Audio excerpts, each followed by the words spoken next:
Yesterday, I talked about immigrants Donald Trump doesn't really care for, like the dreamers who were raised in the United States and are now vulnerable to deportation.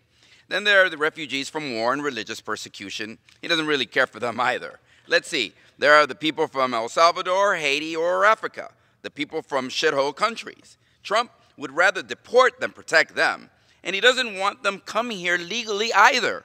No, as we all know by now, Trump prefers immigrants from snowhole countries like Norway. Yep, you take a look at the Winter Olympics leaderboard of the countries that won medals, and that is a pretty good list of who Trump wants to have here. Norway, check. Canada, great. Netherlands, okay. And we better add Russia to that too.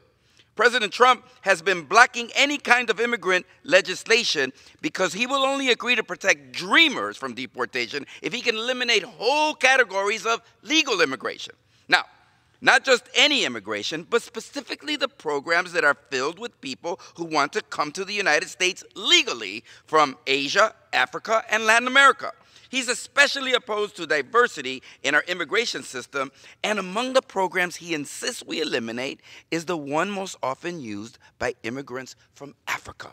So, Trump's immigration approach is pretty simple. If you're white, you're all right. If you're brown, oh, you're a little lower down. And if you're black, just go back. The other group of people Trump is particularly angry about are family members of U.S. citizens. Yes, and those who are on the path to becoming U.S. citizens. He insists that we need to take away the rights of U.S. citizens to petition for their family members. Nope. Trump thinks U.S. citizens cannot be trusted to petition for their own family members, which is kind of strange because he doesn't have to look very fine to find an immigrant American citizen who petitioned legally for her parents to come to the United States. According to the Washington Post, quote, the parents of the First Lady, Melania Trump, have become legal permanent residents of the United States and are close to obtaining their citizenship, according to people familiar with their status.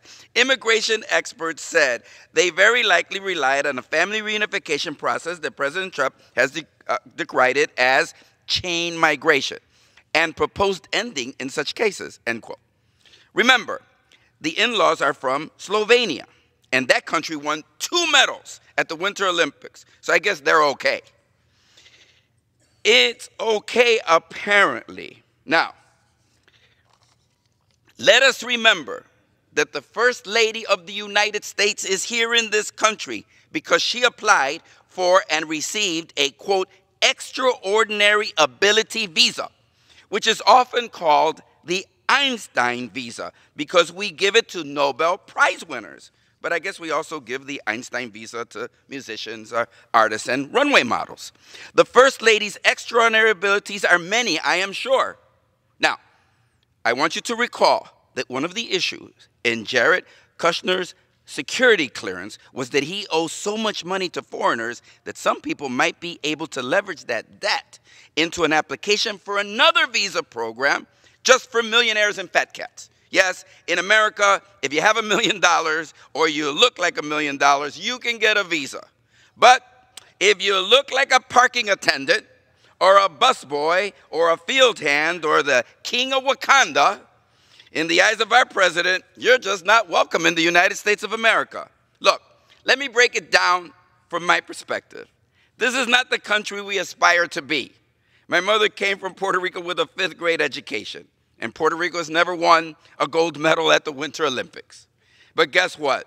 Her daughter, my sister, is a great public school teacher, and her son's a member of Congress. And I think that's what the American story should always be about. Not special treatment, not special programs just for the rich and the beautiful, and not apparently fast-tracking for the president's family, especially when he's going after so many other people's families who look just like mine.